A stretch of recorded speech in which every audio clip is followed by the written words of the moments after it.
Stunt ಹಾಗೂ ಸಾಹಸ ಪ್ರದರ್ಶನದ ಹೆಸರಿನಲ್ಲಿ ಅತಿಯಾದ ಆತ್ಮವಿಶ್ವಾಸ ಮತ್ತು ಮೂರ್ಖತನಕ್ಕೆ ಕೈ ಹಾಕಿ 27 ವರ್ಷದ ಯುವಕನೊಬ್ಬ ಭೀಕರವಾಗಿ ಸಾವನ್ನಪ್ಪಿರುವ ಘಟನೆ ಹರಿಯಾಣದ ನೂಹ್ ಜಿಲ್ಲೆಯಲ್ಲಿ ಬೆಳಕಿಗೆ ಬಂದಿದೆ. ಮೃತನನ್ನು ಫರೀದಾಬಾದ್ನ ಗೌಂಚಿ ಗ್ರಾಮದ ನಿವಾಸಿ ದೀಪಕ್ ಎಂದು ಗುರುತಿಸಲಾಗಿದೆ. ಈತ ಪ್ರವಾಸಿ ಬೈಸಿಕಲ್ ಸರ್ಕಸ್ ಒಂದರಲ್ಲಿ ಕೆಲಸ ಮಾಡುತ್ತಿದ್ದ. ಈ ರೀತಿಯ ಸಾಹಸಗಳಲ್ಲಿ ದೀಪಕ್ ಅಪ್ರತಿಮ ಪ್ರತಿಭೆ ಹೊಂದಿದ್ದು, ಬರೋಬ್ಬರಿ 10 ವರ್ಷಗಳ ಸುದೀರ್ಘ ಅನುಭವವನ್ನು ಸಹ ಹೊಂದಿದ್ದ.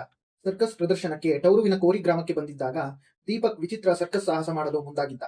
ಮೊದಲು ಈತನನ್ನು ಗೋಣಿ ಚೀಲದೊಳಗೆ ಹಾಕಿ ಕಟ್ಟಿ, ನಂತರ ಆಳವಾದ ಸಮಾಧಿಯೊಳಗೆ ಇಳಿಸಿ ಮೇಲಿಂದ ಮಣ್ಣು ಮುಚ್ಚಲಾಗಿತ್ತು. ಇನ್ನು 3 ದಿನಗಳ ನಂತರ ಈತ ಜೀವಂತವಾಗಿ ಸಮಾಧಿಯಿಂದ ಹೊರಬರುತ್ತಾನೆ ಎಂದು ಭಾರಿ ಪ್ರಚಾರ ಮಾಡಲಾಗಿತ್ತು. ಸಾಮಾನ್ಯವಾಗಿ ಇಂತಹ ಅಪಾಯಕಾರಿ ಸಾಹಸಗಳನ್ನು ಮಾಡುವಾಗ ಸಾಕಷ್ಟು ಮುನ್ನೆಚ್ಚರಿಕೆ ವಹಿಸಲಾಗುತ್ತದೆ ಹಾಗೂ ಗರಿಷ್ಠ 1 ದಿನ ಮಾತ್ರ ಸಮಾಧಿಯಲ್ಲಿರಲು ಅನುಮತಿ ಇರುತ್ತದೆ. 3ನೇ ದಿನ ಸಮಾಧಿಯನ್ನು ಅಗೆದು ಗೋಣಿ ಚೀಲವನ್ನು ಬಿಚ್ಚಿ ನೋಡಿದಾಗ ದೀಪಕ್ ಅದಾಗಲೇ ಉಸಿರುಗಟ್ಟಿ ಹೆಣವಾಗಿದ್ದನು.